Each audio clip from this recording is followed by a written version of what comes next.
சீயோனுக்கு ஆறுதல் செய்வார். அவர் அதில் பாழான ஸ்தலங்களை எல்லாம் தேறுதல் அடைய செய்து இந்த வனாந்தரத்தை ஏதனை போலவும் அந்த அவாந்தரவிலே கர்த்தரின் தோட்டத்தை போல மாற்றுவாராம். அங்க என்ன இருக்குமா? கர்த்தரின் தோட்டத்தை போல ஆண்டவர் வனாந்தரத்தை மாற்றும் பொழுது, ஏதனை போல மாற்றும் பொழுது அங்க சந்தோஷம், மகிழ்ச்சி, துதி, கீத சத்தம் உண்டாயிருக்குமா. ஹல்லேலூயா. வனாந்தரம் என்னன்னா, நம்முடைய வாழ்க்கையில சில பேருடைய வாழ்க்கையில குழந்தை இல்லைன்னா அது வனாந்தரமா இருக்கலாம்.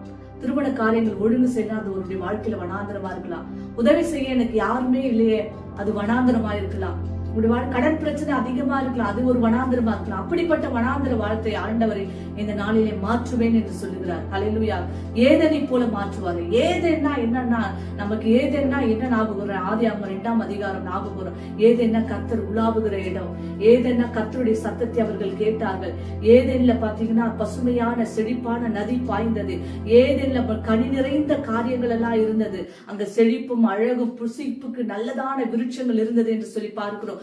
ஏதெல்லாம் ஆண்டவருடைய தேவ பிரசன்னம் நிறைந்த, அப்படியாய் உங்களை மாற்ற போகிறார்.